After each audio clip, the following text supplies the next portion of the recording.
ನನ್ನ ಕೆಲಸದ joining letter ಬಂದ ಕೂಡಲೇ ಒಳ್ಳೆಯ ದುಬಾರಿ ಅಂಗಡಿಯಿಂದ ಸ್ವೀಟ್ಸ್ಗಳನ್ನು ಕೊಂಡು ಆಲಿಯಾಳ ಮನೆಗೆ ಹೋದೆ. ನಾನವಳಿಗೆ ಅವಳು ಕೆಲಸ ಮಾಡುವ ಅದೇ ಕಂಪನಿಯಲ್ಲಿ ನನಗೆ ಕೆಲಸ ಸಿಕ್ಕಿದೆ ಅಂತ ಹೇಳಿ ಆಶ್ಚರ್ಯಗೊಳಿಸಬೇಕೆಂದು ಬಯಸಿದ್ದೆ. ಆಲಿಯಾ ಈ ಸುದ್ದಿಯನ್ನು ಕೇಳಿದಾಗ ಎಷ್ಟು ಸಂತೋಷವಾಗಬಹುದು ಎಂದು ಯೋಚಿಸುತ್ತಾ ನಾನು ಸಂತೋಷದಿಂದ ಜಿಗಿಯುತ್ತಿದ್ದೆ. ಇನ್ನು ನಾನು ಅವಳೊಂದಿಗೆ ಹೆಚ್ಚು ಸಮಯ ಕಳೆಯಬಹುದು ಎಂದು ಖುಷಿಪಟ್ಟೆ. ಆಲಿಯಾ ಹಠಮಾರಿ ಮತ್ತು ಸ್ವಲ್ಪ ಗಡಿಬಿಡಿಯಿಂದ ಕೂಡಿದ್ದರೂ ಅವಳು ನನ್ನನ್ನು ತುಂಬ ಪ್ರೀತಿಸುತ್ತಿದ್ದಳು. ಅವಳು ಯಾವಾಗಲೂ ನನ್ನೊಂದಿಗೆ ಸಮಯ ಕಳೆಯಲು ಇಷ್ಟಪಡುತ್ತಿದ್ದಳು. ಆದರೆ ನಾನು ಹಲವಾರು ತಿಂಗಳುಗಳಿಂದ ಕೆಲಸಕ್ಕಾಗಿ ಹುಡುಕುತ್ತಿದ್ದೆ ಮತ್ತು ಈಗ ನನಗೆ ಈ ಕಂಪನಿಯಲ್ಲಿ ಕೆಲಸ ಸಿಕ್ಕಿತು. ಸಂಬಳವೂ ಕೂಡ ತುಂಬ ಚೆನ್ನಾಗಿದೆ. ನಾನಿನ್ನೂ ಈ ಒಳ್ಳೆಯ ಸುದ್ದಿಯನ್ನು ನನ್ನ ತಾಯಿಯೊಂದಿಗೆ ಹಂಚಿಕೊಂಡಿರಲಿಲ್ಲ. ಅವರಿಗೆ ಖುದ್ದಾಗಿ ಹೇಳುತ್ತೇನೆ ಎಂದುಕೊಂಡೆ ಮತ್ತು ಅವರಿಗೆ ಕರೆ ಮಾಡುವುದು ಅನಿವಾರ್ಯವಲ್ಲ ಅಂತ ಭಾವಿಸಿದೆ. ಅಮ್ಮನಿಗೂ ಸರ್ಪ್ರೈಸ್ ಮಾಡಬೇಕೆಂದುಕೊಂಡಿದ್ದೆ. ಆದರೆ ಮೊದಲು ಆಲಿಯಾಗೆ ಸಿಹಿ ತಿಂಡಿ ತಿನ್ನಿಸಬೇಕೆಂದು ಅವಳಿಗೆ ಇಷ್ಟವಾದ ಗುಲಾಬ್ ಜಾಮೂನ್ ತೆಗೆದುಕೊಂಡು ಅವಳ ಮನೆ ತಲುಪಿದೆ. ನಾನು ನಿರೀಕ್ಷಿಸಿದಂತೆ ಈ ಸುದ್ದಿ ಕೇಳಿ ಆಲಿಯಾ ತುಂಬ ಸಂತೋಷಪಟ್ಟಳು. ಅವಳು ನನ್ನನ್ನು ತಬ್ಬಿಕೊಂಡು, ಅವನೀಶ್, ನಿನಗೆ ನನ್ನ ಕಂಪನಿಯಲ್ಲಿ ಕೆಲಸ ಸಿಕ್ಕಿತೆಂದರೆ ನಂಬಲಾಗ್ತಿಲ್ಲ. ಅಂದಹಾಗೆ ನಮ್ಮ ಬಾಸ್ ನಿನಗೆ ಕೆಲಸ ಕೊಟ್ಟಿದ್ದು ಹೇಗೆ? ಅವರು ಯಾರನ್ನೂ ಬೇಗ ಇಷ್ಟಪಡೋದಿಲ್ಲ ಎಂದಳು. ಅದಕ್ಕೆ ನಾನು ತಮಾಷೆಯಾಗಿ ನನ್ನ ಕಾಲರನ್ನು ಧೂಳಿಪಟ ಮಾಡಿ, ಅವನೀಶ್ ಕೂಡ ಸಾಮಾನ್ಯ ವ್ಯಕ್ತಿಯಲ್ಲ ಎಂದು ಹೇಳಿದೆ. ನಾನು ಆಲಿಯಾಳೊಂದಿಗೆ ಬಹಳ ಸಮಯ ಮಾತನಾಡಿ ನಂತರ ಅವಳ ಆಲೋಚನೆಗಳಲ್ಲಿ ಕಳೆದು ಮನೆಗೆ ಮರಳಿದೆ. ಆಲಿಯಾ ನನ್ನ ಜೀವ, ನನ್ನ ಪ್ರೀತಿ. ನಾವು ನಮ್ಮ ವಿದ್ಯಾಭ್ಯಾಸವನ್ನು ಒಟ್ಟಿಗೆ ಮುಗಿಸಿದ್ದೆವು. ಆಕೆಯ ತಂದೆ ಉದ್ಯಮಿ, ಆದ್ದರಿಂದ ಆಕೆಗೆ ಉದ್ಯೋಗ ಪಡೆಯಲು ಯಾವುದೇ ತೊಂದರೆ ಇರಲಿಲ್ಲ. ತನ್ನ ಸುಖಕ್ಕಾಗಿ ಅವಳು ದುಡಿಯುತ್ತಿದ್ದಳು. ಆಕೆಯ ಪೋಷಕರು ಅವಳನ್ನು ಕೆಲಸಕ್ಕೆ ಹೋಗಬೇಡವೆಂದರೂ ಆಕೆಯ ಸಂತೋಷವನ್ನು ನೋಡಿ ಅವರವಳಿಗೆ ಕೆಲಸಕ್ಕೆ ಹೋಗಲು ಅನುಮತಿಸಿದರು. ಆಲಿಯಾ ನನಗೂ ಕೆಲಸ ಕೊಡಿಸಬಹುದೆಂದು ಹೇಳಿದ್ದಳು. ಆದರೆ ನನಗೆ ನನ್ನ ಸಾಮರ್ಥ್ಯದ ಆಧಾರದ ಮೇಲೆ ಕೆಲಸ ಬೇಕು, ಶಿಫಾರಸಿನ ಮೂಲಕ ಅಲ್ಲ ಅಂತ ಹೇಳಿದ್ದೆ. ಆದ್ದರಿಂದ ನನಗೆ ಕೆಲಸ ಸಿಗಲು ಸ್ವಲ್ಪ ಸಮಯ ಹಿಡಿಯಿತು. ಅಂತಿಮವಾಗಿ ಇಂದು ನನಗೆ ಕೆಲಸ ಸಿಕ್ಕಿತು. ಆಲಿಯಾಳ ಯೋಚನೆಯಲ್ಲಿ ಮುಳುಗಿ ಖುಷಿಯಿಂದ ಡ್ರೈವಿಂಗ್ ಮಾಡ್ತಿದ್ದೆ. ನಾನು ಮನೆಗೆ ಬಂದಾಗ ನನ್ನ ತಾಯಿ ನನ್ನನ್ನು ಕಾಯುತ್ತಿದ್ದರು. ನನ್ನನ್ನು ನೋಡಿದ ತಕ್ಷಣ ಅವರು, ಅವನೀಶ್, ಇಷ್ಟು ದಿನ ನಿನಗಾಗಿ ಕಾಯುತ್ತಿದ್ದೆ, ನೀನಾದರೂ ಕರೆ ಮಾಡ್ಬೋದಿತ್ತು. ಅದಿರಲಿ, ನಿನ್ನ ಕೆಲಸ ಏನಾಯಿತು ಎಂದು ಕೇಳಿದರು. ನಾನು ಸಂತೋಷದಿಂದ ನನ್ನ ತಾಯಿಯನ್ನು ಎತ್ತಿಕೊಂಡು ಸುತ್ತಲೂ ತಿರುಗಿಸಲು ಪ್ರಾರಂಭಿಸಿದೆ. ಅಮ್ಮ, ನನಗೆ ಕೆಲಸ ಸಿಕ್ಕಿದೆ ಎಂದೆ. ಇದನ್ನು ಕೇಳಿ ನನ್ನ ತಾಯಿಗೂ ತುಂಬ ಸಂತೋಷವಾಯಿತು. ಅಂದುಕೊಂಡಂತೆ ಆಯಿತು ಅಮ್ಮ ಅಂದೆ. ನನ್ನ ತಾಯಿ ನಗುತ್ತಾ, ಓಹ್, ದಯವಿಟ್ಟು ನನ್ನನ್ನು ಇಳಿಸು, ನನಗೆ ತಲೆ ತಿರುಗ್ತಿದೆ ಎಂದರು. ನನ್ನ ಕೆಲಸದ ಸುದ್ದಿ ಕೇಳಿ ತಾಯಿ ತುಂಬ ಸಂತೋಷಪಟ್ಟರು. ಅವರು ನನ್ನನ್ನು ಆಶೀರ್ವದಿಸಿ, ನಾನು ಈಗಲೇ ನಿನಗಾಗಿ ಬಿಸಿ ಬಿಸಿ ಚಹಾ ಮಾಡುತ್ತೇನೆ ಎಂದರು. ಸಂಜೆ 4 ಗಂಟೆಗೆ ನನಗೆ ಚಹಾ ಕುಡಿಯುವ ಅಭ್ಯಾಸವಿದೆ ಎಂಬುದು ಅವರಿಗೆ ತಿಳಿದಿತ್ತು. ನಾನು, ಸರಿ ಅಮ್ಮ, ಬೇಗ ಟೀ ಮಾಡಿ, ಅದು ಕೂಡ ಶುಂಠಿ ಏಲಕ್ಕಿ ಹಾಕಿ ಮಾಡಿ ಎಂದೆ. ನನಗಿಷ್ಟವಾದ ಗೋಡಂಬಿ ಬಿಸ್ಕತ್ತುಗಳನ್ನು ಸಹ ತಂದು ಬಿಡಿ ಎಂದೆ. ಅಮ್ಮ ನಗುತ್ತಾ ತಲೆಯಾಡಿಸಿ ಅಡುಗೆ ಮನೆಗೆ ಹೋದರು. ಸ್ವಲ್ಪ ಸಮಯದ ನಂತರ ಅವರು ಚಹಾದೊಂದಿಗೆ ಬಂದು ಹೇಳಿದರು, ಅವನೀಶ್, ಈಗ ನಿನಗೆ ಕೆಲಸ ಸಿಕ್ಕಿದೆ. ನಿನ್ನ ಮದುವೆಯ ದಿನಾಂಕವನ್ನು ನಾನವರಿಗೆ ಹೇಳಬೇಕಾ? ಇದನ್ನು ಕೇಳಿ ಮೊದಲ ಗುಟುಕು ಚಹಾ ಸೇವಿಸಿದ ನನಗೆ ಗಾಬರಿಯಾಯಿತು. ಚಹಾ ಸಂಪೂರ್ಣವಾಗಿ ಕಹಿಯಾದಂತಾಯಿತು. ನಾನು ಕಪ್ಪನ್ನು ಮೇಜಿನ ಮೇಲೆ ಇಟ್ಟು, ಅಮ್ಮ, ನಾನು ಆ ಹುಡುಗಿಯನ್ನು ಮದುವೆ ಆಗೋದಿಲ್ಲ ಅಂತ ನಿಮಗೆ ಮೊದಲೇ ಹೇಳಿದ್ದೆ. ನನಗೆ ಅವಳ ಪರಿಚಯವಿಲ್ಲ, ನಾನವಳನ್ನು ಹೇಗೆ ಮದುವೆ ಆಗೋದು ಎಂದೆ. ನನ್ನ ತಾಯಿ ಹೇಳಿದರು, ಆದರೆ ಮಗ, ನಾನವಳನ್ನು ಚೆನ್ನಾಗಿ ತಿಳಿದಿದ್ದೇನೆ. ಅವಳು ನನಗೆ ಬಾಲ್ಯದಿಂದಲೂ ತಿಳಿದಿರುವ ಸುಂದರ ಹುಡುಗಿ. ಮುಖ್ಯವಾಗಿ ಅವಳು ನಿನ್ನ ನಿಶ್ಚಿತ ವರ. ನಿನ್ನ ಸಂಬಂಧವು ಚಿಕ್ಕವನಿದ್ದಾಗ ಸ್ಥಿರವಾಗಿತ್ತು. ಬಾಲ್ಯದಿಂದಲೂ ನೀನು ಅದರ ಬಗ್ಗೆ ತಿಳಿದಿರುವೆ. ಮತ್ಯಾಕೆ ಇಷ್ಟು ಅತಿಯಾಗಿ ಪ್ರತಿಕ್ರಿಯಿಸ್ತಿದ್ಯಾ? ನಾನು ಆಳವಾದ ಉಸಿರನ್ನು ತೆಗೆದುಕೊಂಡು ತಾಯಿಗೆ ಹೇಳಿದೆ, ಅಮ್ಮ, ಇದು ನಿಮ್ಮ ಸಮಸ್ಯೆ, ನನ್ನದಲ್ಲ. ನೀವು ಚಿಕ್ಕ ವಯಸ್ಸಿನಲ್ಲೇ ಮಕ್ಕಳ ಮದುವೆಯನ್ನು ಯಾಕೆ ಮಾಡುತ್ತೀರಿ? ಅವರು ಬೆಳೆದಾಗ ಅವರ ಆಲೋಚನೆಗಳು, ಆದ್ಯತೆಗಳು ಹೇಗಿರುತ್ತವೆ, ಅವರು ಹೇಗೆ ಬದುಕುತ್ತಾರೆ, ನಮ್ಮ ಅಭಿಪ್ರಾಯಗಳು ಹೊಂದಿಕೆಯಾಗುತ್ತವಾ ಅಥವಾ ಇಲ್ವಾ ಎಂಬುದು ಯಾರಿಗೂ ತಿಳಿಯದು.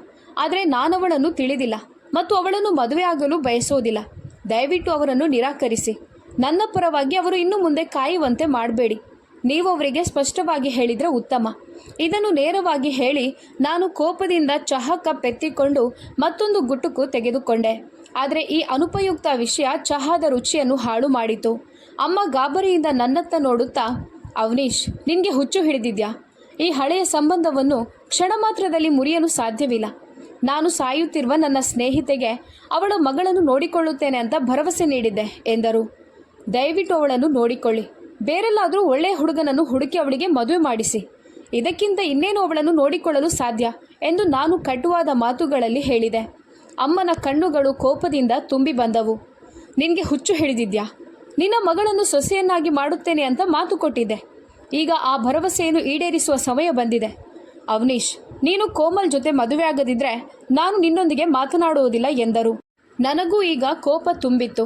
ನಾನು ಸ್ಪಷ್ಟವಾಗಿ ಹೇಳಿದೆ, ಅಮ್ಮ, ನೀವು ನನ್ನ ಮೇಲೆ ಒತ್ತಾಯಿಸಿದರೆ ನಾನು ಈ ಮನೆಯನ್ನು ಬಿಟ್ಟು ಹೋಗುತ್ತೇನೆ. ಹೀಗೆ ಹೇಳುತ್ತಾ ನಾನು ಟೀ ಕಪ್ ಎತ್ತಿಕೊಂಡು ನನ್ನ ಕೋಣೆಗೆ ಹೋದೆ. ನಾನು ಕೋಣೆಗೆ ಹೋಗುವುದನ್ನು ನನ್ನ ತಾಯಿ ನಿಂತು ನೋಡುತ್ತಿದ್ದರು. ಕೋಣೆಗೆ ಹಿಂತಿರುಗಿದ ನಂತರವೂ ನಾನು ಚಡಪಡಿಸುತ್ತಿದ್ದೆ. ನಾನು ಆಲಿಯಾಳನ್ನು ಪ್ರೀತಿಸುತ್ತಿದ್ದೆ ಮತ್ತು ನನ್ನ ಜೀವನದಲ್ಲಿ ಬೇರೆ ಯಾರನ್ನೂ ಸೇರಿಸಿಕೊಳ್ಳಲು ಸಾಧ್ಯವಾಗಲಿಲ್ಲ. ಆಲಿಯಾ ಮತ್ತು ನಾನು ಕಾಲೇಜಿನಿಂದಲೂ ಸ್ನೇಹಿತರಾಗಿದ್ದೇವೆ ಮತ್ತು ಈಗ ನಾವು ಒಂದೇ ಕಚೇರಿಯಲ್ಲಿ ಕೆಲಸ ಮಾಡಲು ಪ್ರಾರಂಭಿಸಿದ್ದೇವೆ. ನಾವು ಪರಸ್ಪರ ಮದುವೆಯಾಗುವುದಾಗಿ ಕೂಡ ತೀರ್ಮಾನಿಸಿದ್ದೆವು. ಆಲಿಯಾ ಆಧುನಿಕ ಆತ್ಮವಿಶ್ವಾಸದ ಹುಡುಗಿ. ಅವಳು ತುಂಬ ಸುಂದರವಾಗಿಲ್ಲದಿರ್ಬೋದು, ಆದರೆ ಅವಳ ವ್ಯಕ್ತಿತ್ವ ಅವಳನ್ನು ನೋಡುವವರನ್ನು ಸೆಳೆಯುವಂತಿತ್ತು. ನಾನು ಚಹಾವನ್ನು ಕುಡಿದು ಮುಗಿಸಿ ಫ್ರೆಶ್ ಆಗಿ ಮಲಗಲು ಪ್ರಯತ್ನಿಸಿದೆ. ಆದರೆ ನನ್ನ ತಾಯಿ ನನ್ನ ನಿರಾಕರಣೆಯನ್ನು ಮನಸ್ಸಿಗೆ ತೆಗೆದುಕೊಂಡಿದ್ದಾಳೆಂದು ನನಗೆ ತಿಳಿದಿರಲಿಲ್ಲ. ಅವನೀಶ್ನ ತಾಯಿ ಹೊರಗಡೆ ಹಾಲ್ನಲ್ಲಿದ್ದ ಸೋಫಾದಲ್ಲಿ ಆರಾಮಾಗಿ ಕುಳಿತಿದ್ದರು. ಅವರಿಗೆ ಮಗನ ನಿರಾಕರಣೆಯನ್ನು ಅರಗಿಸಿಕೊಳ್ಳಲಾಗಲಿಲ್ಲ. ಅವರ ಬಾಲ್ಯದ ಗೆಳತಿ ನಿಧಿಯ ಮುಖ ಅವರ ಕಣ್ಣುಗಳ ಮುಂದೆ ಮಿನುಗಿತು. ನಿಧಿ ಮತ್ತು ಸಂಜನಾ ಬಾಲ್ಯದ ಗೆಳತಿಯರಾಗಿದ್ದರು. ನಿಧಿ ಬಡ ಕುಟುಂಬದಿಂದ ಬಂದವರು ಮತ್ತು ಸರಳ ಕುಟುಂಬದಲ್ಲಿ ಮದುವೆಯಾಗಿದ್ದರು. ನಿಧಿಗೆ 2 ಮಕ್ಕಳಿದ್ದರು. ಹಿರಿಯ ಮಗ ರೋಹಿತ್ ಮತ್ತು ಕಿರಿಯ ಮಗಳು ಕೋಮಲ್. ರೋಹಿತ್ ಜನಿಸಿದ 20 ವರ್ಷಗಳ ಬಳಿಕ ಕೋಮಲ್ ಜನಿಸಿದ್ದಳು. ನಿಧಿ ಸಂತೋಷದಿಂದ ಅದನ್ನು ದೇವರ ಕೊಡುಗೆ ಅಂತ ಸ್ವೀಕರಿಸಿದಳು. ಈ ಪ್ರಾಯದಲ್ಲಿ ಮಕ್ಕಳು ಮಾಡೋ ಅವಶ್ಯಕತೆ ಏನಿತ್ತು ಅಂತ ಜನ ಎಷ್ಟೋ ಮಾತುಗಳನ್ನು ಹೇಳಿದರೂ ಧೈರ್ಯದಿಂದ ಜನರ ಮಾತುಗಳನ್ನು ಎದುರಿಸಿ ಈ ಮಗುವನ್ನು ಸ್ವೀಕರಿಸಿದ್ದಳು. ಕೋಮಲ್ ಕೇವಲ 5 ವರ್ಷದವಳಿದ್ದಾಗ ರೋಗಕ್ಕೆ ತುತ್ತಾಗಿ ವೈದ್ಯರು ಕೈಕೊಟ್ಟಿದ್ದರು. ಸಂಜನಾರನ್ನು ತನ್ನ ಬಳಿ ಕರೆದಾಗ ನಿಧಿ ತನ್ನ ಕೊನೆಯುಸಿರೆಳೆದಿದ್ದರು. ಅವರು ಸಂಜನಾರ ಮುಂದೆ ಕೈ ಜೋಡಿಸಿ ಹೇಳಿದ್ದರು, ಸಂಜನಾ, ನನ್ನ ಮಗ ಅವನ ಜೀವನದಲ್ಲಿ ಮುಂದೆ ಹೋಗುತ್ತಾನೆ. ಅವನೊಬ್ಬ ಹುಡುಗ. ಆದರೆ ನನ್ನ ಮಗಳು ಕೋಮಲ್, ಅವಳು ಮುಗ್ಧ ಮಗು. ಅವಳಿಗೆ ಕೇವಲ 5 ವರ್ಷ. ಅವಳನ್ನು ಹೀಗೆ ಒಂಟಿಯಾಗಿ ಬಿಟ್ಟು ನಾನು ಸಾಯಲಾರೆ. ಸಂಜನಾ, ನಿನ್ನಿಂದ ನನಗೆ ಭರವಸೆ ಬೇಕು. ನೀನು ನನ್ನ ಮಗುವನ್ನು ನೋಡಿಕೊಳ್ಬೇಕು. ಅವಳನ್ನು ನಿನ್ನ ಮಗಳಂತ ಪರಿಗಣಿಸು. ಹೀಗೆ ಹೇಳುತ್ತಿರುವಾಗ ನಿಧಿಯ ಉಸಿರು ಭಾರವಾಗತೊಡಗಿತು ಮತ್ತು ಅವರ ಕಣ್ಣುಗಳಲ್ಲಿ ಅಸಹಾಯಕತೆ ಇತ್ತು. ಸಂಜನಾ ನಿಧಿಯ ಕೈ ಹಿಡಿದುಕೊಂಡರು. ನಿಧಿ, ನೀನೇನು ಚಿಂತೆ ಮಾಡಬೇಡ. ಇಂದಿನಿಂದ ಕೋಮಲ್ ನನ್ನ ಮಗಳು. ಅವಳನ್ನು ಮನೆಗೆ ಸೊಸೆಯಾಗಿ ಕರೆದುಕೊಂಡು ಹೋಗುತ್ತೇನೆ ಎಂದಿದ್ದರು. ಇದನ್ನು ಕೇಳಿದ ನಿಧಿಯ ಕಣ್ಣುಗಳು ಶಾಂತಿಯಿಂದ ತುಂಬಿದವು ಮತ್ತು ಅವರು ಶಾಶ್ವತವಾಗಿ ಕಣ್ಣು ಮುಚ್ಚಿದರು. ಕೋಮಲ್ ತನ್ನ ಅಣ್ಣ ರೋಹಿತ್ಗಿಂತ 20 ವರ್ಷ ಚಿಕ್ಕವಳು. ಆಕೆಯ ತಾಯಿ ತೀರಿಕೊಂಡಾಗ ಕೋಮಲ್ಗೆ ಕೇವಲ 5 ವರ್ಷ ಮತ್ತು ರೋಹಿತ್ಗೆ 25 ವರ್ಷ. ರೋಹಿತ್ ತನ್ನ ವ್ಯಾಸಂಗವನ್ನು ಮುಗಿಸಿ ಮನೆಯ ಜವಾಬ್ದಾರಿ ನಿರ್ವಹಿಸಲು ಸಣ್ಣ ವ್ಯಾಪಾರವನ್ನು ಪ್ರಾರಂಭಿಸಿದನು. ಅವನು ಕೋಮಲ್ ಅವರ ಕಾಳಜಿಯನ್ನು ಮುಂದುವರೆಸಿದನು. ಕೆಲವು ವರ್ಷಗಳ ನಂತರ ಅವನು ಮದುವೆಯಾದನು. ಆದರೆ ಅವನ ಹೆಂಡತಿ ಎಂದಿಗೂ ಕೋಮಲನ್ನು ಮನಪೂರ್ವಕವಾಗಿ ಒಪ್ಪಿಕೊಳ್ಳಲಿಲ್ಲ. ಮುಗ್ಧ ಕೋಮಲ್ಗೆ ಮನೆಯ ಎಲ್ಲ ಕೆಲಸಗಳ ಜವಾಬ್ದಾರಿಯನ್ನು ನೀಡಲಾಯಿತು ಮತ್ತು ಅವಳು ಚಿಕ್ಕ ವಯಸ್ಸಿನಿಂದಲೂ ಮನೆಯೊಳಗೆ ಸಿಲುಕಿಕೊಂಡಿದ್ದಳು. ಅವಳು ಯಾವತ್ತೂ ಎದುರು ಮಾತನಾಡಲಿಲ್ಲ. ಆದರೆ ಸಂಜನಾರವರು ಅವಳ ಕಣ್ಣುಗಳಲ್ಲಿ ಅಡಗಿರುವ ನೋವು ನೋಡಿದರು.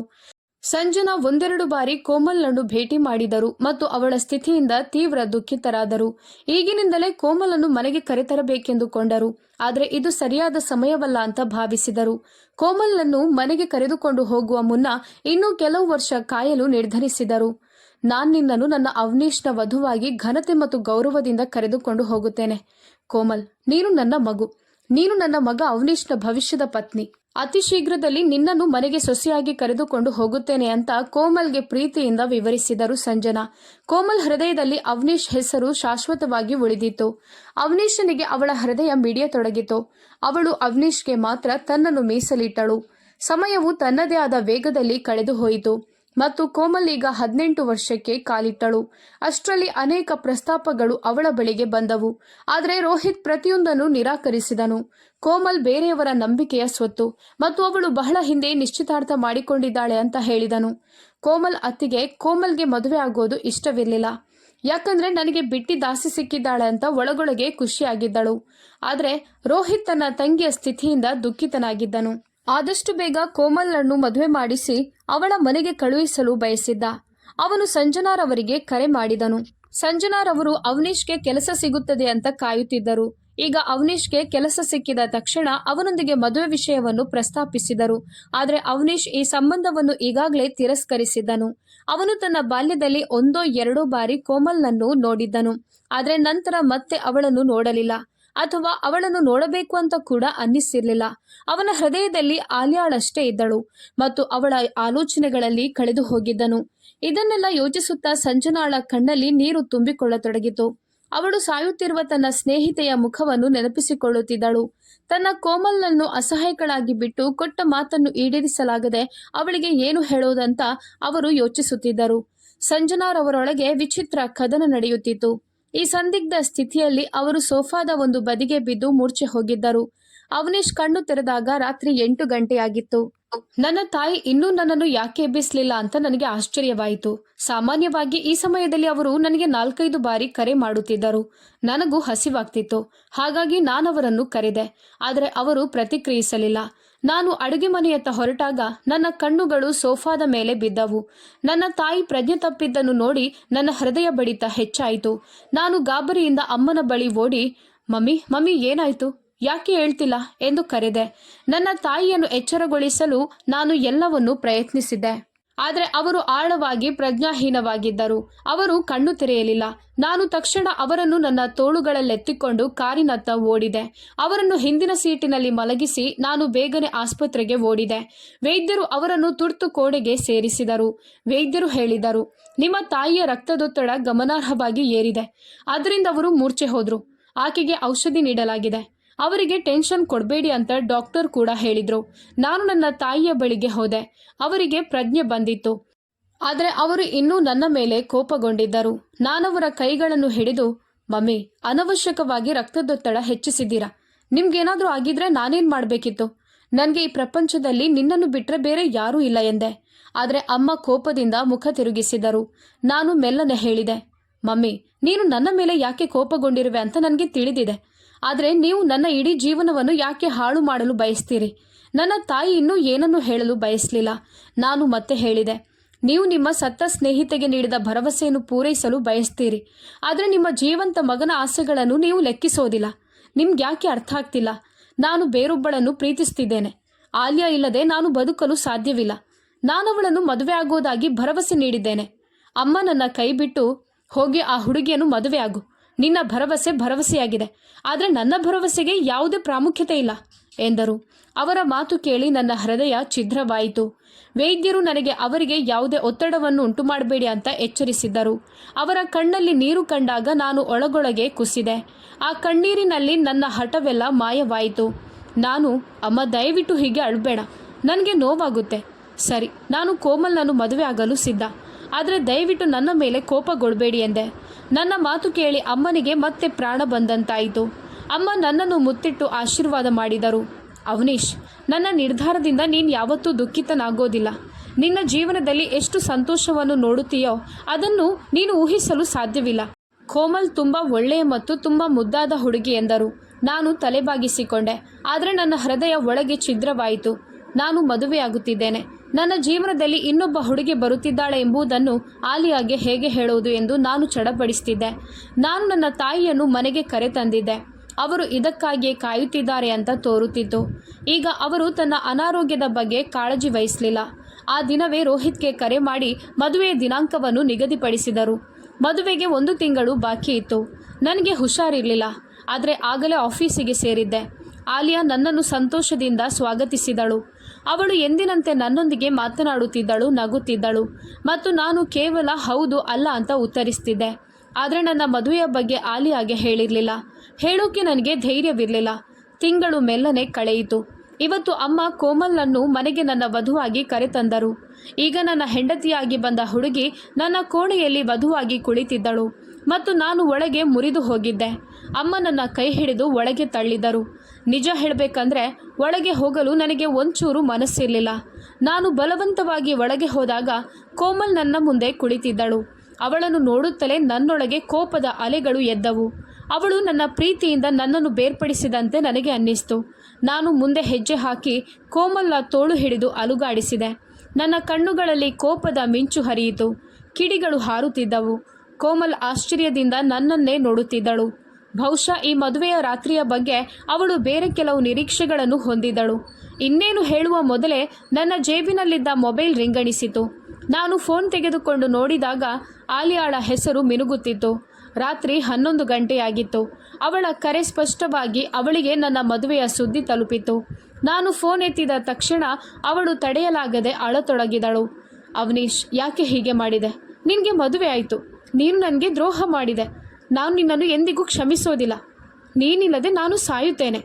ಆಲಿಯಾ ತುಂಬ ಭಾವುಕಳು ಅಂತ ನನಗೆ ತಿಳಿದಿತ್ತು ಮತ್ತು ಕೋಪದಲ್ಲಿ ಅವಳು ಏನಾದರೂ ತಪ್ಪು ಹೆಜ್ಜೆ ಇಡಬಹುದೆಂದು ನಾನು ಹೆದರುತ್ತಿದ್ದೆ. ನಾನು ಕೋಮಲ್ನನ್ನು ಅಲ್ಲೇ ಬಿಟ್ಟು ಆಲಿಯಾಳನ್ನು ಸಮಾಧಾನ ಪಡಿಸಲು ಪ್ರಯತ್ನಿಸಿದೆ. ಆಲಿಯಾ, ದಯವಿಟ್ಟು ಸ್ವಲ್ಪ ನಾನು ಹೇಳೋದನ್ನು ಕೇಳು. ಅಂಥ ತಪ್ಪು ಹೆಜ್ಜೆ ಇಡಬೇಡ. ದಯವಿಟ್ಟು ನನ್ನ ಮಾತು ಕೇಳು. ನನ್ನ ತಾಯಿ ತನ್ನ ಸ್ವಂತ ಇಚ್ಛೆಯಿಂದ ಈ ಮದುವೆಯನ್ನು ಏರ್ಪಡಿಸಿದ್ದಾರೆ. ಇದರಲ್ಲಿ ನನ್ನ ತಪ್ಪೇನೂ ಇರಲಿಲ್ಲ. ಹಿಂದೆ ಬೆಡ್ ಮೇಲೆ ಕೂತಿದ್ದ ಕೋಮಲ್ ನಾನು ಹೇಳಿದ್ದನ್ನೆಲ್ಲ ಕೇಳಿಸಿಕೊಳ್ಳುತ್ತಿದ್ದಳು. ಅವಳ ಮುಖದ ಬಣ್ಣವೇ ಬದಲಾಗಿತ್ತು. ಆದರೆ ನಾನು ಲೆಕ್ಕಕ್ಕೆ ತೆಗೆದುಕೊಳ್ಳಲಿಲ್ಲ. ಆಲಿಯಾ ಇನ್ನೂ ಅಳುತ್ತಲೇ ಇದ್ದಳು. ಈಗ ನಾನು ನನ್ನ ಜೀವನವನ್ನು ಕೊನೆಗೊಳಿಸುತ್ತೇನೆ. ನೀನು ನನಗೆ ದ್ರೋಹ ಮಾಡಿದೆ. ನಾನು ಬೇಗನೆ ಆಲಿಯಾ, ನೀನು ಈ ರೀತಿ ಏನನ್ನೂ ಮಾಡೋದಿಲ್ಲ. ನಾನು ಈಗಲೇ ನಿನ್ನ ಬಳಿಗೆ ಬರುತ್ತಿದ್ದೇನೆ ಅಂತ ಹೇಳಿದೆ. ನಾನು ಬೇಗನೆ ಫೋನನ್ನು ಜೇಬಿಗೆ ಹಾಕಿಕೊಂಡು ಮನೆಯಿಂದ ಹೊರಟೆ. ನಾನು ಹೊರಡುವಾಗ ಕೋಮಲ್ ನನ್ನನ್ನೇ ನೋಡುತ್ತಲೇ ಇದ್ದಳು. ಅವಳ ಕಣ್ಣುಗಳು ಕಣ್ಣೀರಿನಿಂದ ತುಂಬಿದ್ದವು. ಆದರೆ ನಾನು ಅವಳ ಬಗ್ಗೆ ಸಂಪೂರ್ಣವಾಗಿ ಅಸಡ್ಡೆ ಹೊಂದಿದ್ದೆ. ನನಗೆ ಆಲಿಯಾ ಬಿಟ್ಟರೆ ಬೇರೇನನ್ನು ಯೋಚಿಸಲು ಸಾಧ್ಯವಾಗಲಿಲ್ಲ. ನಾನು ಆಲಿಯಾಳ ಮನೆಗೆ ತಲುಪಿದಾಗ ಅವಳು ಒಬ್ಬಳೇ ಇದ್ದಳು. ಆ ಕಡೆ ಈ ಕಡೆ ನಡೆಯುತ್ತಾ ಅಳುತ್ತಿದ್ದಳು. ಅವಳನ್ನು ತಲುಪಿದಾಗ ಅವಳು ತುಂಬ ಮುರಿದು ಹೋದಳು. ಆಕೆಯ ಪೋಷಕರು ಯಾವಾಗಲೂ ದೇಶ ಮತ್ತು ವಿದೇಶಗಳಲ್ಲಿ ಪ್ರಯಾಣಿಸುತ್ತಿದ್ದರು. ಈ ಸಮಯದಲ್ಲಿಯೂ ಸಹ ಅವರು ಮನೆಯಲ್ಲಿರಲಿಲ್ಲ. ಅವಳ ಸ್ಥಿತಿಯನ್ನು ಕಂಡು ನನ್ನ ಹೃದಯ ಒಳಗೊಳಗೆ ನಡುಗಿತು. ಅವಳ ಕಣ್ಣುಗಳು ಅಳೋದ್ರಿಂದ ಊದಿಕೊಂಡಿದ್ದವು ಮತ್ತು ನಾನು ಒಳಗಿನಿಂದ ನಡುಗಿದೆ. ನಾನವಳನ್ನು ನನ್ನ ತೋಳುಗಳಲ್ಲಿ ಹಿಡಿದುಕೊಂಡು, ದಯವಿಟ್ಟು ನಿನ್ನನ್ನು ನಿಯಂತ್ರಿಸು. ನಾನು ಮಾಡಿದ್ದೆಲ್ಲವೂ ನನ್ನ ತಾಯಿಯ ಜೀವವನ್ನು ಉಳಿಸಲು. ನಾನು ಮದುವೆಯಾಗದಿದ್ದರೆ ನನ್ನ ತಾಯಿ ಸಾಯ್ತಿದ್ರು ಮತ್ತು ನಾನು ನನ್ನ ತಾಯಿಯನ್ನು ತುಂಬ ಪ್ರೀತಿಸುತ್ತೇನೆ ಎಂದೆ. ಆಲಿಯಾ ನನ್ನನ್ನು ದೂರ ತಳ್ಳಿದಳು ಮತ್ತು ನಾನು ಸತ್ರೆ ನಾನು ನಿನಗೆ ಏನೂ ಅಲ್ವಾ ಎಂದಳು.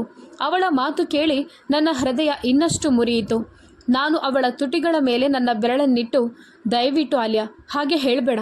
ನೀನು ನನಗೂ ತುಂಬ ಮುಖ್ಯ. ನಾನು ನಿನ್ನನ್ನು ಕಳೆದುಕೊಳ್ಳಲಾರೆ ಎಂದೆ. ನಾನವಳನ್ನು ಬಹಳ ಸಮಯದಿಂದ ಮನವೊಲಿಸಲು ಪ್ರಯತ್ನಿಸಿದೆ. ಆದರೆ ಕೊನೆಯಲ್ಲಿ ಅವಳು ಕೋಮಲ್ಗೆ ಶೀಘ್ರದಲ್ಲೇ ವಿಚ್ಛೇದನ ನೀಡುವೆ ಮತ್ತು ನನ್ನ ಜೀವನದಲ್ಲಿ ನಿನ್ನನ್ನು ಮರಳಿ ತರುವೆ ಎಂಬ ನನ್ನ ಭರವಸೆಗೆ ಮಾತ್ರ ಒಪ್ಪಿಕೊಂಡಳು. ಆಲಿಯಾಳ ಕೋಪ ಮತ್ತು ಸಿಟ್ಟು ಸ್ವಲ್ಪ ಕಡಿಮೆಯಾದರೂ ನನ್ನೊಳಗಿನ ಉದ್ವೇಗ ಇನ್ನಷ್ಟು ಹೆಚ್ಚಾಯಿತು. ನಾನು ಸುಮಾರು 4 ಗಂಟೆಗೆ ಮನೆಗೆ ಮರಳಿದೆ. ನಾನು ರಾತ್ರಿ ಇಡೀ ಮನೆಯಲ್ಲಿಲ್ಲ ಅಂತ ಯಾರಿಗೂ ತಿಳಿಯದಂತೆ ತಡೆಯಲು ಪ್ರಯತ್ನಿಸಿದೆ. ನನ್ನ ಕೋಣೆಯನ್ನು ತಲುಪಿದಾಗ ಅಳುವ ಶಬ್ದ ಕೇಳಿಸಿತು. ನಾನು ಸುತ್ತಲೂ ನೋಡಿದೆ. ಕೋಮಲ್ ಎಲ್ಲಿಯೂ ಕಾಣಿಸ್ತಿರ್ಲಿಲ್ಲ. ಪ್ರಾರ್ಥನಾ ಕೊಠಡಿಯಿಂದ ಮೃದುವಾದ ಶಬ್ದಗಳು ಬರುತ್ತಿದ್ದವು. ಅಲ್ಲಿಗೆ ಹೋದಾಗ ಕೋಮಲ್ ದೇವರ ಮುಂದೆ ಕುಳಿತು ಗದ್ಗದಿದ ಕಂಠದಲ್ಲಿ ಪ್ರಾರ್ಥಿಸುತ್ತಿದ್ದಳು. ಅವಳು ಅಳುತ್ತಿದ್ದಳು. ಬಹುಶಃ ಏನೋ ಗೊಣಗುತ್ತಿದ್ದಳು. ಆದರೆ ನನಗೆ ಸ್ಪಷ್ಟವಾಗಿ ಕೇಳಿಸಲಿಲ್ಲ. ನನ್ನ ಹೆಜ್ಜೆಯ ಶಬ್ದವನ್ನು ಕೇಳಿ ಅವಳು ಬೇಗನೆ ಕಣ್ಣೀರು ಒರೆಸಿದಳು. ಅವಳು ತನ್ನಷ್ಟಕ್ಕೆ ಕೋಣೆಗೆ ಬಂದಾಗ ನಾನು ಏನೋ ಹೇಳಲು ಹೊರಟಿದ್ದೆ. ನಾನು ಬೂಟುಗಳನ್ನು ತೆಗೆಯುತ್ತಿದ್ದಾಗ ಅವಳು ನನ್ನ ಮುಂದೆ ನಿಂತಳು. ಅವಳು ನನ್ನೊಂದಿಗೆ ಜಗಳವಾಡುತ್ತಾಳೆ ಎಂದು ನಾನು ಭಾವಿಸಿದೆ. ಆದರೆ ಅವಳು ಏನನ್ನೂ ಹೇಳಲಿಲ್ಲ. ನಾನು ಕಟ್ಟುನಿಟ್ಟಾಗಿ ಹೇಳಿದೆ, ನೋಡು, ನಾನು ಇಡೀ ರಾತ್ರಿ ಕೋಣೆಯಲ್ಲಿ ಇರಲಿಲ್ಲ ಅಂತ ಅಮ್ಮನಿಗೆ ತಿಳಿಬಾರ್ದು. ಅವಳು ಮೌನವಾಗಿ ತಲೆಯಾಡಿಸಿದಳು. ನಾನು ಮಾತು ಮುಂದುವರೆಸಿದೆ, ಈ ಮದುವೆ ನನ್ನ ಇಚ್ಛೆಯಿಂದ ಆಗಿಲ್ಲ. ಹಾಗಾಗಿ ನನ್ನೊಂದಿಗೆ ಸಂಬಂಧವನ್ನು ಉಳಿಸಿಕೊಳ್ಳಲು ಪ್ರಯತ್ನಿಸಬೇಡ. ನನ್ನಿಂದ ದೂರನೇ ಇರು ಮತ್ತು ನಿನ್ನ ಮಿತಿಯಲ್ಲಿರು. ನನ್ನ ಮಾತುಗಳನ್ನು ಕೇಳಿ ಅವಳ ಕಣ್ಣುಗಳಲ್ಲಿ ನೀರು ತುಂಬಿಕೊಂಡಿತು. ಆದರೆ ಅವಳು ಅವುಗಳನ್ನು ಮರೆಮಾಡಿದಳು. ಅವಳು ಕೋಪದಿಂದ ಕೂಗುತ್ತಾಳೆ ಮತ್ತು ನನ್ನೊಂದಿಗೆ ಜಗಳವಾಡುತ್ತಾಳೆ ಅಂತ ನಾನು ಭಾವಿಸಿದ್ದೆ. ಆದರೆ ಅವಳು ಸಂಪೂರ್ಣವಾಗಿ ಮೌನವಾಗಿದ್ದಳು. ಇದನ್ನು ನೋಡಿ ನನ್ನ ಕೋಪ ಇನ್ನೂ ಹೆಚ್ಚಾಯಿತು. ನನ್ನಿಂದ ದೂರವಿರು. ನೀನು ಯಾವುದೇ ಕಾರಣವಿಲ್ಲದೆ ನನ್ನೊಂದಿಗೆ ಸಂಬಂಧವನ್ನು ಉಳಿಸಿಕೊಳ್ಳಲು ಪ್ರಯತ್ನಿಸಬೇಡ. ಹೋಗಿ ಲೈಟ್ಸ್ ಆಫ್ ಮಾಡು, ನಾನು ಮಲಗಬೇಕು ಎಂದೆ. ಅವಳು ಸದ್ದಿಲ್ಲದೆ ಹೋಗಿ ಲೈಟ್ ಆಫ್ ಮಾಡಿ ಬಂದು ನನ್ನ ಪಕ್ಕದ ಬೆಡ್ ಮೇಲೆ ಮಲಗಿದಳು. ನಾನು ಸಿಟ್ಟಿನಿಂದ ಎದ್ದು ಕುಳಿತುಕೊಂಡೆ. ನಿನಗೆ ನಾನು ಹೇಳಿದ್ದು ಅರ್ಥ ಆಗ್ತಿಲ್ವಾ? ನಾನು ನಿನಗೆ ಏನು ಹೇಳಿದೆ? ನೀನು ನನ್ನ ಹತ್ತಿರ ಬರಲು ಬಯಸಬೇಡ. ನನ್ನೊಂದಿಗೆ ಸಂಬಂಧವನ್ನು ಉಳಿಸಿಕೊಳ್ಳಲು ಪ್ರಯತ್ನಿಸಬೇಡ. ಇದು ನನ್ನ ಹಾಸಿಗೆ ಮತ್ತು ಇದರ ಮೇಲೆ ನಿನಗೆ ಸ್ಥಳ ಇಲ್ಲ. ಬೇರೆಲ್ಲೋ ಹೋಗಿ ಮಲಗು ಎಂದು ಹೇಳುತ್ತಾ ನಾನು ಅವಳಿಗೆ ಒಂದು ದಿಂಬನ್ನು ಎಸೆದೆ. ದಿಂಬನ್ನು ಕೈಯಲ್ಲಿ ಹಿಡಿದುಕೊಂಡು ಸ್ವಲ್ಪ ಹೊತ್ತು ನನ್ನನ್ನೇ ದಿಟ್ಟಿಸಿದಳು. ಅವಳು ಕೋಣೆಯ ಸುತ್ತಲೂ ನೋಡಿದಳು. ಆದರೆ ನನ್ನ ಕೋಣೆಯಲ್ಲಿ ಸೋಫಾ ಕೂಡ ಇರಲಿಲ್ಲ. ಅವಳು ಹೋಗಿ ಕಾರ್ಪೆಟ್ ಮೇಲೆ ಮಲಗಿದಳು. ಕೋಣೆಯಲ್ಲಿ ಒಂದೇ ಒಂದು ಕಂಬಳಿ ಇತ್ತು. ಅದನ್ನು ನಾನು ಮುಚ್ಚಿಕೊಂಡೆ. ಕಂಬಳಿ ಇಲ್ಲದ ಚಳಿಯಲ್ಲಿ ಅವಳು ಕಾರ್ಪೆಟ್ ಮೇಲೆ ಹೇಗೆ ಮಲಗುತ್ತಾಳೆ ಅಂತ ನಾನು ಲೆಕ್ಕಿಸಲಿಲ್ಲ. ಸ್ವಲ್ಪ ಹೊತ್ತಿನಲ್ಲೇ ಗಾಢ ನಿದ್ರೆಗೆ ಜಾರಿದೆ. ಬೆಳಗ್ಗೆ ಕಣ್ಣು ತೆರೆದಾಗ ಮೊದಲು ನೋಡಿದ್ದು ಕಾರ್ಪೆಟ್. ಅವಳು ಅಲ್ಲಿ ಇರಲಿಲ್ಲ. ಅವಳು ಬಾತ್ರೂಮ್ನಲ್ಲಿರಬಹುದು ಅಂತ ನಾನು ಭಾವಿಸಿದೆ, ಆದರೆ ಅಲ್ಲಿಯೂ ಇರಲಿಲ್ಲ. ಸ್ವಲ್ಪ ಆತಂಕದ ಭಾವನೆಯಿಂದ ನಾನು ಅಡುಗೆ ಮನೆಗೆ ಹೋದೆ. ಅವಳು ನನ್ನ ತಾಯಿಯೊಂದಿಗೆ ತಿಂಡಿ ಬೇಯಿಸುತ್ತಿರುವುದನ್ನು ನೋಡಿದೆ. ಅಮ್ಮನ ಮುಖದಲ್ಲಿ ಶಾಂತಿ, ಕೋಮಲ್ ಮುಖದಲ್ಲಿ ಸ್ವಲ್ಪ ನಗು. ಇದರರ್ಥ ಅವಳು ನನ್ನ ತಾಯಿಗೆ ಏನನ್ನೂ ಹೇಳಲಿಲ್ಲ. ನಾನು ನೆಮ್ಮದಿಯ ನಿಟ್ಟುಸಿರು ಬಿಟ್ಟೆ ಮತ್ತು ಫ್ರೆಶ್ ಆಗಲು ಕೋಣೆಗೆ ಮರಳಿದೆ. ಹೀಗೆ ದಿನಗಳು ಕಳೆದವು. ನಮ್ಮ ಮದುವೆಯಾಗಿ 1 ತಿಂಗಳು ಕಳೆದಿತ್ತು. ಕೋಮಲ್ ನನ್ನ ತಾಯಿಯ ಕೋಣೆಯಿಂದ ಕಂಬಳಿಯನ್ನು ಪಡೆದುಕೊಂಡಿದ್ದಳು. ಆದರೆ ನಾನು ಈ ಬಗ್ಗೆ ಗಮನ ಹರಿಸಲಿಲ್ಲ. ಅದು ಡಿಸೆಂಬರ್ ತಿಂಗಳು. ಚಳಿ ಉತ್ತುಂಗದಲ್ಲಿತ್ತು. ನಾನು ಮಹಡಿಯ ಮೇಲೆ ಕುಳಿತುಕೊಳ್ಳುವಾಗ ಕೋಮಲ್ ಕಾರ್ಪೆಟ್ ಮೇಲೆ ಮಲಗುತ್ತಿದ್ದಳು. ಒಂದು ರಾತ್ರಿ ಇದ್ದಕ್ಕಿದ್ದಂತೆ ಅವಳ ಮೃದುವಾದ ನರಳುವಿಕೆಯನ್ನು ಕೇಳಿದೆ. ಮೊದಲಿಗೆ ನಾನದನ್ನು ನಿರ್ಲಕ್ಷಿಸಿದೆ. ಆದರೆ ಬಹುಶಃ ಅವಳು ತುಂಬ ನೋವಿನಲ್ಲಿದ್ದಾಳೆ ಅಂತ ಅರಿತುಕೊಂಡೆ. ನನಗೆ ಸಹಿಸಲಾಗಲಿಲ್ಲ. ನಾನು ತಕ್ಷಣ ಲೈಟ್ ಆನ್ ಮಾಡಿ ಕೆಳಗಿಳಿದು ನೋಡಿದಾಗ ಅವಳ ಮುಖ ಜ್ವರದಿಂದ ಕೆಂಪಾಗುತ್ತಿತ್ತು. ಅವಳ ಇಡೀ ದೇಹ ಉರಿಯುತ್ತಿತ್ತು. ನನಗೆ ಭಯವಾಯಿತು. ನಾನು ಅವಳನ್ನು ಎಬ್ಬಿಸಲು ಪ್ರಯತ್ನಿಸಿದೆ. ಕೋಮಲ್, ಎದ್ದೇಳು, ನಿನಗೆ ತುಂಬ ಜ್ವರ ಇದೆ. ಯಾಕೆ ಹೇಳಲಿಲ್ಲ? ಆಕೆ ಪ್ರಜ್ಞಾಹೀನ ಸ್ಥಿತಿಯಲ್ಲಿದ್ದಳು. ನಾನು ಅವಳನ್ನು ಬಲವಾಗಿ ಅಲ್ಲಾಡಿಸಿದೆ. ನಂತರ ಅವಳು ನಿಧಾನವಾಗಿ ಕಣ್ಣು ತೆರೆದಳು. ನನಗೆ ಭಯವಾಯಿತು. ಬಂದು ಹಾಸಿಗೆ ಮೇಲೆ ಕುಳಿತುಕೋ, ನಾನು ಔಷಧಿ ತರುತ್ತೇನೆ ಅಂತ ಹೇಳಿದೆ. ಅವಳು ನಿಲ್ಲಲು ಪ್ರಯತ್ನಿಸಿದ ತಕ್ಷಣ ಅವಳು ಕೆಳಗೆ ಬೀಳಲು ಪ್ರಾರಂಭಿಸಿದಳು. ನಾನು ತಕ್ಷಣ ಅವಳನ್ನು ನನ್ನ ತೋಳುಗಳಲ್ಲಿ ಹಿಡಿದೆ. ಆಕೆಯ ಸ್ಥಿತಿ ತುಂಬ ಗಂಭೀರವಾಗಿತ್ತು. ಅವಳ ಸೂಕ್ಷ್ಮ ದೇಹ ನನ್ನ ತೋಳುಗಳಲ್ಲಿ ಜೋತು ಬಿದ್ದಿತು ಮತ್ತು ಅವಳನ್ನು ನಾನು ಹೊತ್ತುಕೊಂಡಿದ್ದೆ. ಅವಳು ಹೂವಿನಂತೆ ಯಾವ ಕ್ಷಣದಲ್ಲಾದರೂ ಮುರಿದು ಹೋಗುವಂತೆ ಕಾಣಿಸುತ್ತಿದ್ದಳು. ಅವಳ ಸಾಮೀಪ್ಯದಿಂದ ನನ್ನ ಹೃದಯವು ಕೂಗಿತು. ಆದರೆ ನಾನು ಬೇಗನೆ ನನ್ನನ್ನು ಸಂಯಮಿಸಿ ಅವಳನ್ನು ಹಾಸಿಗೆ ಮೇಲೆ ಮಲಗಿಸಿದೆ. ಮೊಟ್ಟ ಮೊದಲ ಬಾರಿಗೆ ನಾನವಳನ್ನು ತುಂಬ ತದೇಕ ಚಿತ್ತದಿಂದ ನೋಡುತ್ತಿದ್ದೆ. ಅವಳು ಅಸಾಧಾರಣವಾಗಿ ಸುಂದರಿಯಾಗಿದ್ದಳು. ಅವಳ ಹಾಲು ಬಿಳಿ ಮೈಬಣ್ಣ, ಸ್ವಲ್ಪ ಗುಲಾಬಿ ಛಾಯೆ ಮತ್ತು ನೈಸರ್ಗಿಕವಾಗಿ ಗುಲಾಬಿ ಬಣ್ಣದ ತುಟಿಗಳು ಅವಳ ಸುಂದರ ಹೊಳೆಯುವ ಮುಖವನ್ನು ಇನ್ನಷ್ಟು ಆಕರ್ಷವಾಗಿಸುತ್ತಿದ್ದವು. ಅವಳ ಉದ್ದನೆಯ ಮೊನಚಾದ ರೆಪ್ಪೆಗಳ ಹಿಂದೆ ಅಡಗಿರುವ ಮುಗ್ಧತೆ ಅವಳ ಮುಖದ ಆಕರ್ಷಣೆಯನ್ನು ಹೆಚ್ಚಿಸುತ್ತಿತ್ತು. ಈ ಕ್ಷಣದಲ್ಲಿ ಜ್ವರದ ತೀವ್ರತೆ ಅವಳ ಸೌಂದರ್ಯಕ್ಕೆ ಮತ್ತೊಂದು ಛಾಯೆ ಸೇರಿಸಿತು. ನೋವಿನಿಂದ ತುಂಬಿದ ಮುಗ್ಧತೆ. ಅವಳು ತುಂಬ ಸರಳತೆಯಿಂದ, ಯಾವುದೇ ಮೇಕಪ್ ಇಲ್ಲದೆ ಕೂಡ ಅದ್ಭುತವಾಗಿ ಕಾಣುತ್ತಿದ್ದಳು. ನನ್ನ ಹೃದಯ ನಡುಗಲು ಪ್ರಾರಂಭಿಸಿತು. ಥಟ್ಟನೆ ನನಗೆ ಆಲಿಯಾಳ ಮುಖ ನೆನಪಾಯಿತು. ಆಲಿಯಾ ಯಾವಾಗಲೂ ಮೇಕಪ್ನಲ್ಲಿ ಮುಚ್ಚಿಕೊಂಡಿದ್ದಳು. ಅವಳು ತುಂಬ ಕಾಳಜಿಯಿಂದ ತಯಾರಾಗುತ್ತಿದ್ದಳು. ಆದರೂ ಎಲ್ಲ ಮೇಕಪ್ ಮಾಡಿದರೂ ಆಲಿಯಾ ಈ ಮುಗ್ಧ ಮತ್ತು ಸೂಕ್ಷ್ಮ ಕೋಮಲ್ಗೆ ಹೋಲಿಸಿದರೆ ಏನೂ ಇರಲಿಲ್ಲ. ಆಲಿಯಾ ಕೋಮಲ್ನ ಉಗುರುಗಳ ಗಾತ್ರಕ್ಕೂ ಸಮನಾಗಿರಲಿಲ್ಲ. ಅವಳು ಸ್ವಲ್ಪ ನಡುಗುತ್ತಿದ್ದಳು. ಬಹುಶಃ ಅರಿವಿಲ್ಲದೆ ಏನನ್ನಾದರೂ ಹೇಳಲು ಪ್ರಯತ್ನಿಸುತ್ತಿದ್ದಳು. ನನಗೆ ಇಷ್ಟವಿಲ್ಲದಿದ್ದರೂ ನನ್ನ ಬೆರಳುಗಳು ಅವಳ ತುಟಿಗಳಿಗೆ ತಾಗಿದವು ಮತ್ತು ಆ ಗುಲಾಬಿ ತುಟಿಗಳ ಮೃದುತ್ವವನ್ನು ನಾನು ಅನುಭವಿಸಲು ಪ್ರಾರಂಭಿಸಿದೆ. ಥಟ್ಟನೆ ಕೋಮಲ್ನ ದೇಹ ಸ್ವಲ್ಪ ಕದಲಿತು. ನನಗೆ ಪ್ರಜ್ಞೆ ಬಂತು. ನಾನು ತಕ್ಷಣ ನನ್ನ ಕೈ ಹಿಂದಕ್ಕೆ ತೆಗೆದುಕೊಂಡೆ. ನಾನೇನು ಮಾಡ್ತಿದ್ದೆ? ಈ ಹುಡುಗಿಯ ಮೇಲಿನ ನನ್ನ ಭಾವನೆಗಳು ನನ್ನ ಹೃದಯದಲ್ಲಿ ಯಾಕೆ ಉದಿಸುತ್ತಿದ್ದವು? ಈ ಹುಡುಗಿ ನನ್ನ ಹೆಂಡತಿ. ಆದರೆ ಇಂದಿನವರೆಗೂ ಅವಳ ಮುಗ್ಧತೆ ಮತ್ತು ಸೌಂದರ್ಯವನ್ನು ನಾನು ಎಂದಿಗೂ ಗಮನಿಸಲಿಲ್ಲ. ಆದರೆ ಇಂದು ಕೆಲವೇ ಕ್ಷಣಗಳಲ್ಲಿ ಅವಳಲ್ಲಿ ನಾನು ಕಳೆದು ಹೋಗಿದ್ದೆ. ಅವಳಿಗೆ ಪ್ರಜ್ಞೆ ಬಂದಾಗ ನಾನು ನೆಮ್ಮದಿಯ ನಿಟ್ಟುಸಿರು ಬಿಟ್ಟೆ. ನಾನು ಬೇಗನೆ ಜ್ವರದ ಮಾತ್ರೆ ತೆಗೆದು ಅವಳಿಗೆ ತಿನ್ನಿಸಿದೆ. ಅವಳ ಹಣೆಯ ಮೇಲೆ ತಣ್ಣೀರಿನ ಸಂಕುಚನಗಳನ್ನು ದೀರ್ಘಕಾಲ ಇಡುತ್ತಿದ್ದೆ. ಯೋಚನೆ ಇಲ್ಲದೆ ಅವಳಿಗಾಗಿ ಹೀಗೆ ಮಾಡ್ತಿದ್ದೆ. ನಾನು ನನ್ನ ತಾಯಿ ಅಥವಾ ವೈದ್ಯರನ್ನು ಕರೆಯಬಹುದಾಗಿತ್ತು, ಆದರೆ ಎಲ್ಲವನ್ನೂ ನಾನೇ ಮಾಡ್ತಿದ್ದೆ. ಅವಳ ಜ್ವರ ಕಡಿಮೆಯಾದಾಗ ನಾನು ಹಾಸಿಗೆಯ ಮೇಲೆ ಅವಳ ಪಕ್ಕದಲ್ಲಿ ಮಲಗಿದೆ. ಪ್ರಜ್ಞಾಹೀನ ಕೋಮಲ್ ನನ್ನ ಕೈ ಹಿಡಿದಳು. ನಾನು ಎಷ್ಟು ಪ್ರಯತ್ನಿಸಿದ್ರೂ ಅದನ್ನು ಬಿಡಿಸಲು ಸಾಧ್ಯವಾಗಲಿಲ್ಲ. ಕೊನೆಗೆ ಅಲ್ಲೇ ಮಲಗಿ ನನಗೂ ನಿದ್ದೆ ಬಂತು. ಬೆಳಗ್ಗೆ ಕಣ್ಣು ತೆರೆದಾಗ ಕೋಮಲ್ ಅದೇ ಭಂಗಿಯಲ್ಲಿ ಮಲಗಿರುವುದು ಕಂಡಿತು. ಅವಳು ಇನ್ನೂ ನನ್ನ ಕೈ ಹಿಡಿದೇ ಇದ್ದಳು. ನಾನು ಬಾತ್ರೂಮ್ಗೆ ಹೋಗಬೇಕಾಗಿತ್ತು. ಆದ್ದರಿಂದ ನಿಧಾನವಾಗಿ ಅವಳ ಕೈಯಿಂದ ನನ್ನ ಕೈ ತೆಗೆದುಕೊಂಡೆ. ನನ್ನ ಕ್ರಿಯೆಯಿಂದ ಅವಳು ಎಚ್ಚರಗೊಂಡಳು. ಅವಳು ತಬ್ಬಿಬ್ಬಾಗಿ ತನ್ನ ಕೈಯಲ್ಲಿ ನನ್ನ ಕೈ ನೋಡಿದಳು. ನಂತರ ನನ್ನನ್ನು ಭಯದಿಂದ ನೋಡಿದಳು. ಅವಳು ಹೇಳಿದಳು, ನಾನು ಹೇಗೆ ಹಾಸಿಗೆಯ ಮೇಲೆ ಬಂದೆನೋ ನನಗೆ ತಿಳಿದಿಲ್ಲ. ನಿಜವಾಗಿಯೂ ನಾನು ಕೆಳಗಿನ ಕಾರ್ಪೆಟ್ ಮೇಲೆ ಮಲಗಿದ್ದೆ. ನಾನು ನನ್ನ ನಿದ್ರೆಯಲ್ಲಿ ಮೇಲಕ್ಕೆ ಬಂದಿರಬೇಕು. ದಯವಿಟ್ಟು ನನ್ನನ್ನು ಕ್ಷಮಿಸಿ. ನಾನು ಈಗಲೇ ಕೆಳಗೆ ಹೋಗಿ ಮಲಗುತ್ತೇನೆ. ಅವಳು ಬೇಗನೆ ತನ್ನ ದಿಂಬನ್ನು ತೆಗೆದುಕೊಂಡು ಕಾರ್ಪೆಟ್ಗೆ ಕೆಳಗೆ ಹೋಗಲು ಪ್ರಾರಂಭಿಸಿದಳು. ಆದರೆ ನಾನು ಅವಳ ಕೈ ಹಿಡಿದೆ. ನಾನು ಹೇಳಿದೆ, ಪರವಾಗಿಲ್ಲ, ನೀನು ಹಾಸಿಗೆಯಲ್ಲೇ ಮಲಗು. ರಾತ್ರಿ ಕೆಳಗೆ ತುಂಬ ಚಳಿ ಇದೆ, ನಿನಗೆ ಅಸೌಖ್ಯವಿದೆ. ಹೀಗೆ ಹೇಳುತ್ತಾ ನಾನು ಬಾತ್ರೂಮ್ಗೆ ಹೋದೆ. ನಾನು ಹಿಂತಿರುಗಿ ಬಂದಾಗ ಅವಳು ಹಾಸಿಗೆಯ ಮೇಲೆ ಕಂಬಳಿಯಲ್ಲಿ ಸುತ್ತಿಕೊಂಡಿದ್ದಳು. ನಾನು ಗಡಿಯಾರ ನೋಡಿದೆ. ಬೆಳಗ್ಗೆ 5 ಗಂಟೆಯಾಗಿತ್ತು. ನನಗೆ ಇನ್ನೂ ಸ್ವಲ್ಪ ನಿದ್ರೆ ಬೇಕಿತ್ತು. ಹಾಗಾಗಿ ನಾನು ಮತ್ತೆ ಮಲಗಿದೆ. ನಮ್ಮ ಮದುವೆಯಾಗಿ 3 ತಿಂಗಳು ಕಳೆದಿತ್ತು. ಈಗ ಆಲಿಯಾ ನನ್ನ ಮೇಲೆ ಹೆಚ್ಚು ಒತ್ತಡ ಹಾಕಲು ಪ್ರಾರಂಭಿಸಿದ್ದಳು. ಇವತ್ತು ಅವಳು ಕೆಲಸದ ಜಾಗದಲ್ಲಿ ನನ್ನೊಂದಿಗೆ ಮಾತನಾಡಿರಲಿಲ್ಲ. ಮನೆಯಲ್ಲಿ ದಿನವಿಡೀ ಚಡಪಡಿಸುತ್ತಿದ್ದೆ. ಮರಳಿ ಬಂದ ಮೇಲೂ ನನಗೆ ತುಂಬ ಬೇಸರವಾಯಿತು. ನಾನು ನನ್ನ ಕೋಣೆಯಲ್ಲಿ ಕುಳಿತು ನನ್ನ ತಲೆಯನ್ನು ಕೈಯಲ್ಲಿ ಹಿಡಿದು ಆಳವಾದ ಆಲೋಚನೆಗಳಲ್ಲಿ ಮುಳುಗಿದ್ದೆ. ಆಗ ಕೋಮಲ್ ರೂಮಿಗೆ ಬಂದಳು. ಹಾಗೆ ನನ್ನನ್ನು ನೋಡಿದಾಗ ಅವಳ ಮುಖದಲ್ಲಿ ಚಿಂತೆಯ ಗೆರೆಗಳು ಮೂಡಿದವು. ಅವಳು ನನ್ನ ಮುಂದೆ ಬಂದು ನಿಂತಳು. ನನ್ನ ಎದುರಿಗಿದ್ದ ಅವಳನ್ನು ನೋಡಿ ನನಗೆ ಇನ್ನೂ ಕೋಪ ಬಂತು. ಈ ಎಲ್ಲ ತೊಂದರೆಗಳಿಗೆ ಅವಳೇ ಕಾರಣ. ನಾನು ಕಟುವಾಗಿ ಹೇಳಿದೆ, ಏನಮ್ಮ, ಯಾಕೆ ಹೀಗೆ ತಲೆಯ ಮೇಲೆ ನಿಂತಿದ್ಯಾ? ಅವಳು ಮೆಲ್ಲನೆ ಹೇಳಿದಳು, ಮದುವೆಯಾದ ಮೊದಲ ರಾತ್ರಿ ನೀವು ಯಾವ ಹುಡುಗಿಯೊಂದಿಗೆ ಮಾತನಾಡ್ತಿದ್ದೀರೋ ಆಕೆಯ ಬಗ್ಗೆ ನಿಮಗೆ ಚಿಂತೆ ಆಗಿರ್ಬೋದು. ಅವಳ ಮಾತು ಕೇಳಿ ನಾನು ಬೆಚ್ಚಿ ಬಿದ್ದೆ.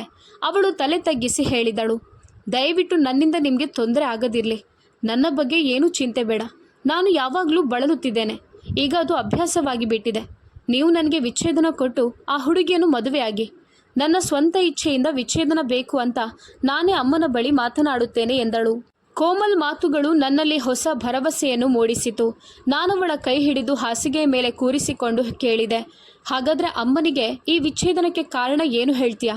ಅವಳು ಮೌನವಾಗಿ ನನ್ನನ್ನೇ ನೋಡತೊಡಗಿದಳು. ಬಹುಶಃ ಅವಳು ನನ್ನ ಮುಖದಲ್ಲಿ ಇಷ್ಟು ಸಂತೋಷವನ್ನು ನಿರೀಕ್ಷಿಸಿರಲಿಲ್ಲ. ಅವಳು ಹೇಳಿದಳು, ನಾನು ಮದುವೆಗೆ ಮುಂಚೆಯೇ ಬೇರೊಬ್ಬರನ್ನು ಇಷ್ಟಪಟ್ಟಿದ್ದೇನೆ. ಮತ್ತೀಗ ಅವನನ್ನು ಮದುವೆಯಾಗಲು ಬಯಸುತ್ತೇನೆ ಅಂತ ಅಮ್ಮನಿಗೆ ಹೇಳುತ್ತೇನೆ ಎಂದಾಗ ಅವಳ ಸಲಹೆ ನನಗೆ ಸಂಪೂರ್ಣವಾಗಿ ಸರಿ ಎನಿಸಿತು. ಮತ್ತು ನಾನು ಹೇಳಿದೆ, ಸರಿ, ನೀನು ಬೆಳಗ್ಗೆ ಅಮ್ಮನ ಜೊತೆ ಮಾತನಾಡು. ಹೀಗೆ ಹೇಳುತ್ತಿದ್ದಂತೆ ಕೋಮಲ್ ಮುಖದ ತುಂಬೆಲ್ಲ ನೋವು ಹರಡಿತು. ಅವಳ ಕಣ್ಣುಗಳಲ್ಲಿ ನೀರು ತುಂಬಿಕೊಂಡಿತು. ಬಹುಶಃ ಅವಳ ಹೃದಯ ಇಂದು ಕೆಟ್ಟದಾಗಿ ಒಡೆದು ಹೋಗಿತ್ತು. ಆದರೆ ನಾನದನ್ನು ಗಮನಿಸದೆ ಸಂತೋಷದಿಂದ ಕೋಣೆಯಿಂದ ಹೊರಬಂದೆ. ಆದರೆ ನಾನು ತಲೆ ಕೆಡಿಸಿಕೊಳ್ಳಲಿಲ್ಲ.